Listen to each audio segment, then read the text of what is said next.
Generally અત્યારે વેફરોની અને પાપડની season છે, તો દરેક વ્યક્તિ અલગ અલગ પાપડ અને વેફર બનાવતા હોય છે. તો આજ ડિમ્પલ્સ ડિશીસમાં એકદમ સરળ રીતે ઓછા બટેટાથી ઘણી બધી તમે નાના નાના પાપડ કે પછી વેફર તૈયાર કરી શકશો. એ પણ એકદમ ટ્રાન્સપરન્ટ, તમે જોઈ શકો છો તેવું એકદમ ક્રિસ્પી અને જેવું તેલમાં જાય કે ફટાફટ ફૂલીને ઉપર આવે અને ડબલ સાઇઝનું ફૂલીને મોટું થાય તેવું આજે આપણે પાપડ કે પછી વેફરની રેસીપી શેર કરીશું, જે મિનિટોમાં તૈયાર થશે બિના ઝંઝટ અને એટલી સરળ રીતે કે કોઈ પણ બનાવી શકે. તો ચલો રેસીપી શરૂ કરીએ. તો જેમના માટે લેશું 3 નંગ જેટલા બટેટા. જો તમારી પાસે મોટા બટેટા હોય તો તમે 300 જેટલા પાપડ આ 3 નંગ જેટલા બટેટામાંથી તૈયાર કરી શકશો, અને નાના બટેટા હોય તો 150થી 170 જેવા તો પાપડ આપણા નાના નાના તૈયાર થઈ જ જશે. પણ મારી પાસે મોટા બટેટા નથી તો મેં આ સાઇઝમાં લીધા છે. ખાસ વાત તો એ છે કે બિના ઝંઝટ, બાફવાની ઝંઝટ વગર આ પાપડ તૈયાર થાય છે. બસ છાલ કાઢવાની અને ટુકડા તૈયાર કરવાના. ટુકડા તૈયાર થઈ ગયા બાદ આપણે તેને પાણીમાં બરાબર રીતે ધોવાની છે, સાફ કરવાની છે, જ્યાં સુધી કચરો તમને દેખાય ને તે ક્લીન ના થઈ જાય ત્યાં સુધી. તો 2 થી 3 વાર પાણી આપણે બદલવાનું છે અને મસળીને તેને સાફ કરવાનું છે. આ રીતે તમે જો બરાબર રીતે તેને સાફ કરશો ને તો પાણી એકદમ ક્લીન આવશે. જ્યાં સુધી પાણી ક્લીન ના આવે ને ત્યાં સુધી તમારે બટેટાને સાફ કરવાના છે. જો એકદમ સાફ થઈ જશે ને તો ટ્રાન્સપરન્ટ કલરના આપણા પાપડ કે પછી વેફર તૈયાર થશે. તો હવે તમે જોઈ શકો છો પાણી એકદમ ક્લીન છે, હવે બિલકુલ કચરો નથી. તો આપણે બટેટાને પાણીમાંથી કાઢી અને પછી મિક્સરમાં લઈ લેશું. આપણે અહીંયા પરફેક્ટ માપ હોવું ખૂબ જરૂરી છે. તો તમે એકદમ સરળતાથી બિના ઝંઝટ 10 મિનિટ જેવા ઓછા સમયમાં લગભગ 3 નંગ જેટલા મોટા બટેટા હોય ને તો તમે 300 જેટલા પાપડ નાના નાના સાઇઝના તૈયાર કરી શકો છો. આપણે બટેટાની જે ટુકડા છે મિક્સરમાં લઈ લીધા છે અને લગભગ અડધા ગ્લાસ જેટલું આપણે બટેટાને પીસવા માટે પાણી ઉમેરેલું છે અને એકદમ સરસ આપણે ગ્રેવી તૈયાર કરી લેવાની છે. કોઈ મોટા ટુકડા ના રહે તેના માટે આપણે ગ્રાઇન્ડ કર્યા બાદ ગાળી પણ લેવાનું છે. જો મોટા ટુકડા થોડા પણ હોય તો ફરીથી પીસી શકો છો, અથવા તો બહુ ઓછા ટુકડા હોય તો તેને તમે એઝ એ ફેસ પેક તરીકે યુઝ કરી શકો છો. તમારા ફેસ પરનો કચરો ક્લીન કરવામાં આ પેસ્ટ તમને ખૂબ જ હેલ્પફુલ થશે, તો બિલકુલ ના ફેંકતા.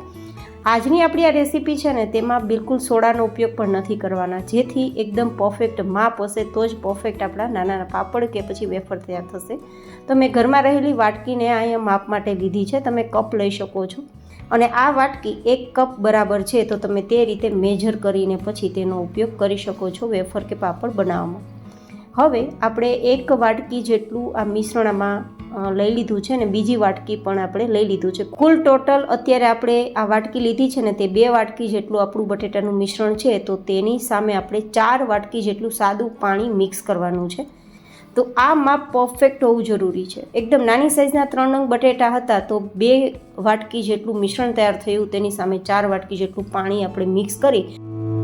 એન્ડ હા ગાઈઝ, આ વેરાયટીનું નામ શું રાખી શકાય? નાના નાના બટેટાના પાપડ રાખી શકાય કે પછી બટેટાની વેફર તરીકે ઓળખી શકાય? તે મને કોમેન્ટમાં લખીને જરૂરથી બતાવજો. અને હવે ગેસ ફ્લેમ પર સતત ચલાવવાનું છે, બિલકુલ 1 સેકન્ડ માટે પણ છોડવાનું નથી, નહીં તો આમાં સ્ટાર્ચ હોવાના કારણે તળિયે બેસી જશે. સતત ચલાવવાનું છે. ગેસની ફ્લેમ ચાહે મીડિયમ રાખો, હાઈ રાખો, ડઝન્ટ મેટર, બટ ચલાવવું જરૂરી છે. જેમ જેમ ચલાવશો તેમ તેમ તે ઘટ થવા લાગશે અને કલર પણ એકદમ વ્હાઇટ આવવા લાગશે. તો મળીશું થોડી વાર બાદ. 5 મિનિટ પછી તમે જોઈ શકો છો કલર પહેલાં કરતાં વ્હાઇટ આવી ગયો છે અને ઘટ પણ દેખાય છે. હવે ક્યાં સુધી કૂક કરવાનું છે તો હું તમને બતાવું કે આ રીતે ચમચાની પાછળની ભાગ તમારે એકવાર આંગળીની મદદથી આ રીતે પ્રિન્ટ કરવાની ટ્રાય કરવાની છે. જો હું તમને બતાવું કઈ રીતે આપણે પ્રિન્ટ કરવાની. જો આ રીતે તમે જોઈ શકો છો કે એકદમ સરસ પ્રિન્ટ થઈ ગઈ છે. આવી પ્રિન્ટ થઈ જાય તો સમજવાનું આપણું આ પાપડ બનવા માટેનું કે વેફર બનવા માટેનું મિશ્રણ પરફેક્ટ છે.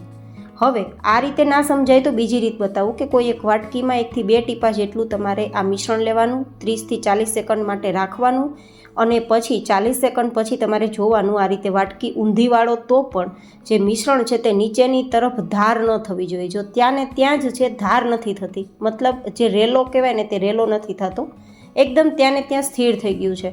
તો ઇટ મીન્સ તમારે સમજવાનું કે આપણું આ મિશ્રણ પાપડ કે વેફર બનવા માટે પરફેક્ટ તૈયાર થઈ ગયું છે.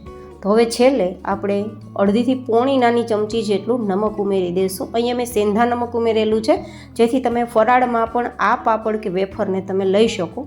મિક્સ કરી 1 મિનિટ રાખવાનું છે અને 1 મિનિટ પછી તેને ગેસ ફ્લેમ પરથી નીચે લઈ લેવાનું છે.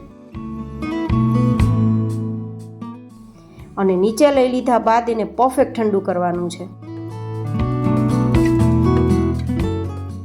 આ રીતે આપણે એકદમ સરસ ઠંડુ થઈ જાય પછી ચેક કરી લેવાનું. જો હું આંગળીથી ટચ કરું ને તો મને બિલકુલ ગરમ નથી લાગતું. આટલું ઠંડુ થઈ ગયું છે. આ ઠંડુ થઈ ગયું છે ને તો વધુ થોડું ઘટ પણ થઈ ગયું છે. જો હવે હું તમને ફરીથી પ્રિન્ટ કરીને બતાવીશ ને તો પહેલાં કરતાં પ્રિન્ટ વધારે ઘટ દેખાશે. જો તમને દેખાય છે ને, કારણ કે ઠંડુ થઈ ગયા બાદ મિશ્રણ વધારે ઘટ થયું છે.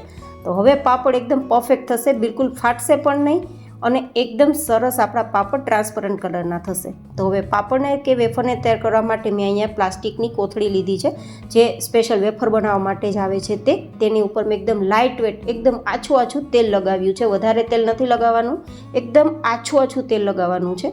અને પછી 1 ચમચી જેટલું જ તમારે આ રીતે રેડવાનું છે, જેથી એક જ સરખી સાઇઝમાં તમે પાપડ કે વેફર તૈયાર કરી શકો. ચમચો ચલાવીને પાતળું નથી કરવાનું. જો પાતળું કરશો તો પાપડ કે વેફર ફાટી જશે, તૂટી જશે. પણ તેની જાતે જ્યાં સુધી તે ફેલાય ત્યાં સુધી ફેલાવવાનું છે. અને પછી તેને પંખા નીચે માત્ર 8 થી 10 કલાક માટે સૂકવશો ને તો પણ સુકાઈ જશે. તડકાની જરૂર બિલકુલ નહીં પડે. હવે જો આ રીતે બધા જ આપણા પાપડ તૈયાર થઈ ગયા છે, એકદમ ક્રિસ્પી છે. છતાં પણ જો તમારે આખું વર્ષ સાચવવા હોય ને તો 1 કલાક તડકે આ ડીશને તમારે રાખી દેવાની, જેથી થોડું મોઇશ્ચર હોય તો નીકળી જાય. તમે જોઈ શકો છો એકદમ ક્રિસ્પી છે. જો આટલું ક્રિસ્પી થઈ જાય પછી તમે તેને 1 વર્ષ સુધી સ્ટોર કરી એની ટાઈમ તળીને ખાઈ શકો છો. આ પાપડ ખાવામાં ખૂબ ફરસા લાગે છે અને બટેટાની વેફર કરતાં પણ વધારે સ્વાદિષ્ટ લાગે છે. ફરી મળીશું એક નવી જ હેલ્ધી રેસીપી સાથે. ત્યાં સુધી stay healthy and stay happy.